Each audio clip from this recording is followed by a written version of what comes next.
Hello, my dear students. Today we are going to start a new chapter of geography section, that is chapter number 2, and the name of the chapter is Earth's Interior. So, students, we have read about the surface of the earth, but can you even imagine the interior of the earth? So, this is what we are going to learn in this chapter, that is interior of the earth. So, the structure of the earth may be compared to that of an apple. We can take an example of apple. The earth too has shells like that of an apple. Now the question is, how would you compare the layers of the earth to an apple? So, suppose the skin of the apple is the crust. The flesh of the apple is mantle, and inside the core is the outer core, and the seeds which we can see in the apple is the inner core. Understood? You can see clearly in the picture on the screen. So the interior of the earth is composed of solid and semi-solid components with very high density. These materials are arranged in layers. You can also take an example of onion. Like if we peel an onion, we can see many layers inside the one or the other. Okay, same as our earth also has layers. So same as the apple, same as the onion, the interior of the earth is divided into three major layers, namely the crust, the mantle, the core. The earth is made up of different types of landforms like plateaus, valleys, forest, flora, and plains. And we all know our earth is known as a blue planet, and 71% of the earth is covered with water. So now let's check the interior of the earth.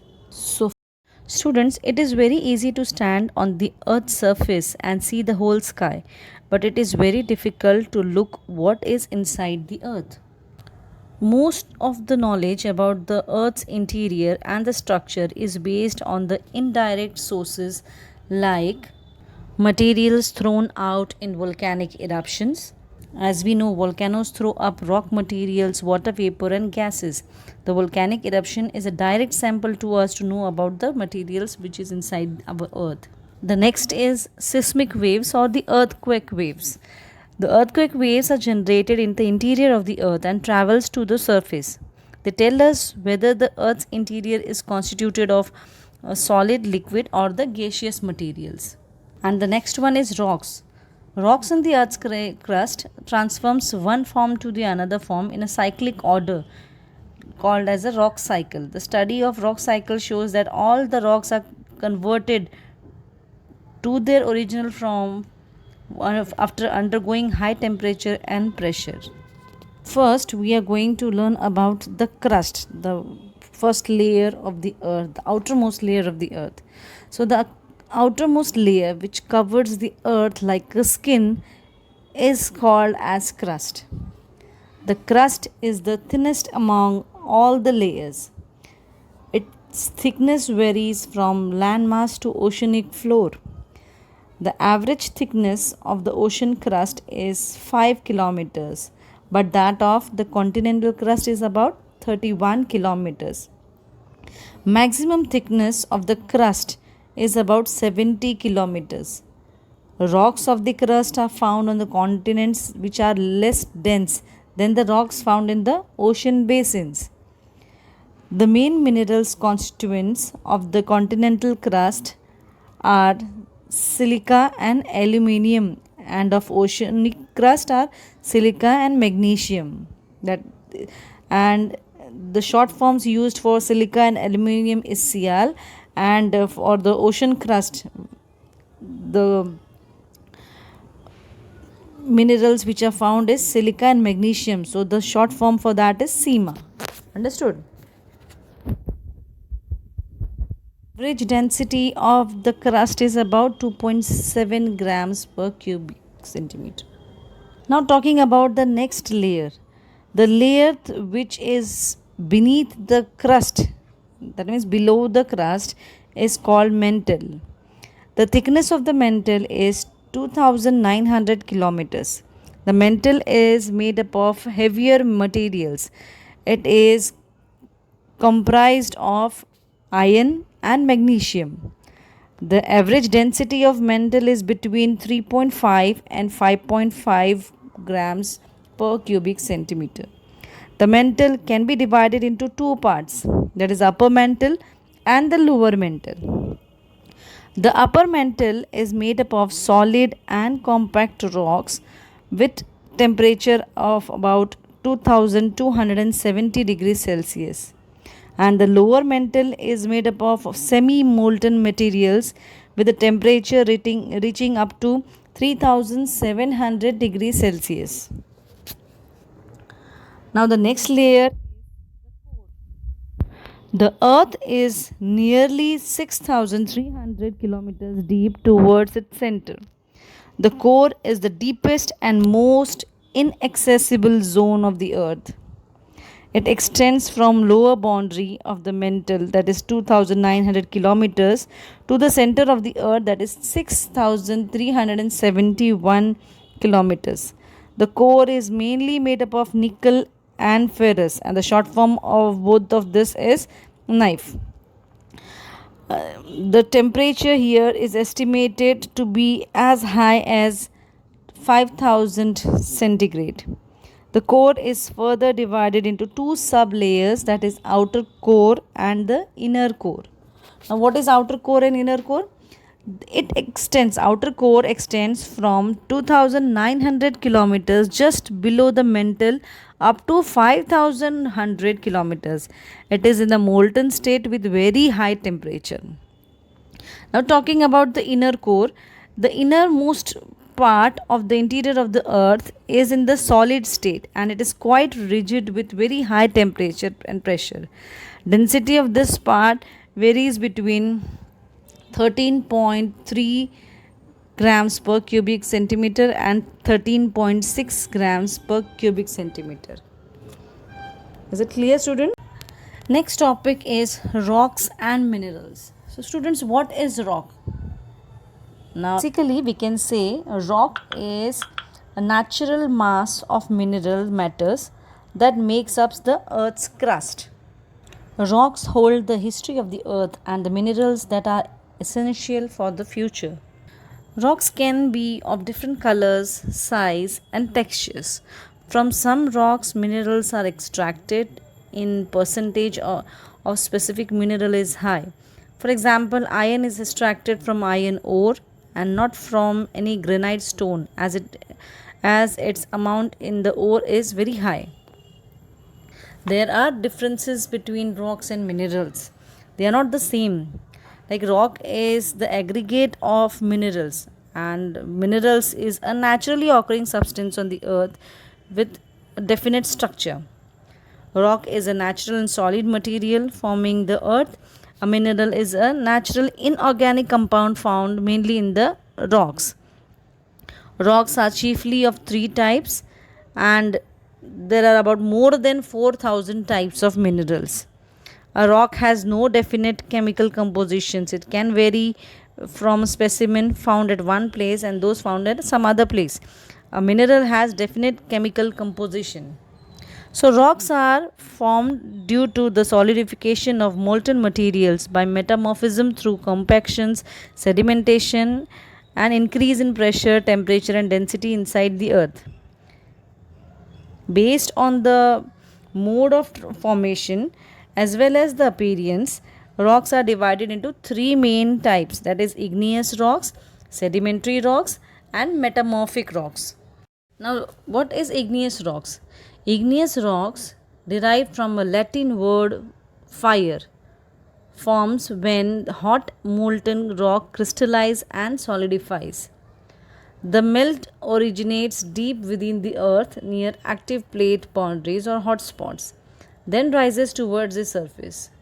Igneous rocks are divided into two groups, that is intrusive or extrusive, depending upon where the molten rock solidifies. The rocks formed by the cooling of the magma below the surface of the earth are known as intrusive igneous rocks.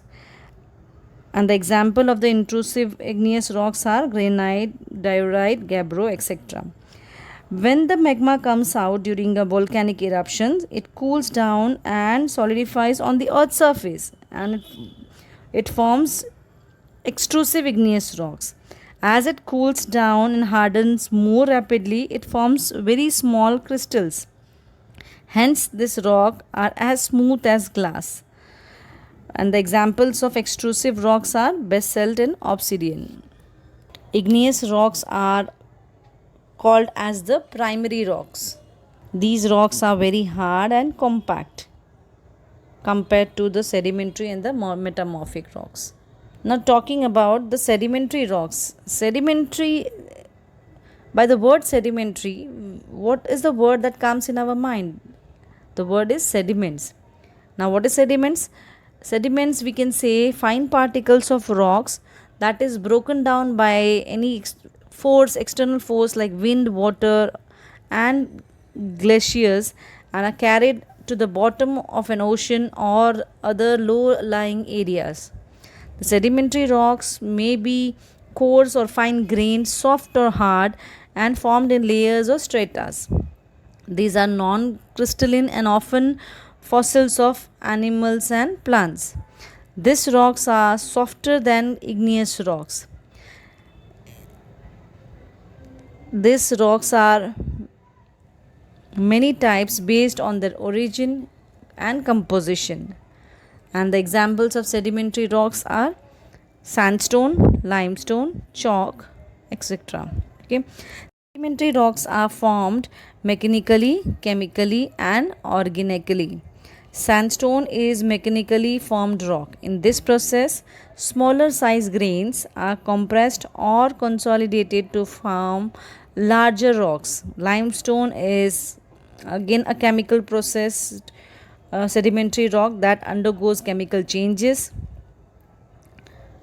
Sometimes large area of forest, swamps, or living beings being compressed under the earth's surface for a very long period after millions and millions of years. This organic matter transforms into organic sedimentary rocks, or the word which we already know about is fossil fuels. So, thus, fossil fuels such as coal, petroleum, and natural gas are the types of organic rocks. Now, the next is metamorphic rocks. The term metamorphic means change in the form. The rock are partially melted and chemical constituents within them are rearranged so that final rock is quite different than that of the original rock in the appearance, textures, and compositions. Combination of pressure and heat changes the form of the igneous and the sedimentary rocks without melting deep inside the earth. This change is known as metamorphism. The rocks so formed are known as metamorphic rocks. Examples of metamorphic rocks are slate. So we can say metamorphic rocks are the modified form of the primary and the secondary, that is igneous and the sedimentary rocks. So, and this originates when already the rock which is formed undergoes through high heat and high pressure, and it is also found in the interior of the earth's crust, and it is the hardest of all the forms of rock on the earth. Now, talking about the rock cycle. The rock cycle is a process where rocks are recycled and converted in one or the other form through weathering, erosion, melting, solidification, and change of form due to pressure and heat. The rock cycle is an endless process which plays an important role in the formation of the crust of the earth. For example, in sedimentary rocks, the transformation takes place through melting, whereas in igneous rocks, both the intrusive and the extrusive rocks, the changes takes place through extensive heat and pressures. The metamorphic rocks undergoes great pressure and temperature and transforms into molten materials called magma. The magma, when rises towards the earth's surface and solidifies either inside or the outside of the surface, may form into igneous rocks. On their surface, all types of rocks are broken into fragments by weathering and erosion on being exposed to the atmosphere. They are transported and deposited in the low areas. Over a period of time, layers upon layers of sediments are formed to create sedimentary rocks. This entire process operates in a cyclic order, making the rock cycle never ending process. Now students, what are the uses of rocks? Where are the rocks used? We can see the uses of rocks in our day-to-day life also. Like rocks are used for the constructions of the roads, buildings, and many structures.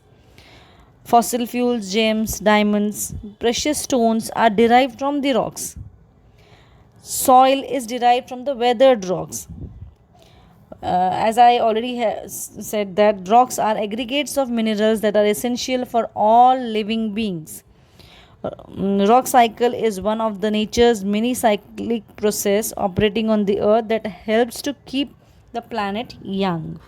So this was all about this chapter. Question and answers of this chapter will be given in the WhatsApp group tomorrow. Kindly copy it down in your notebook. Thank you so much.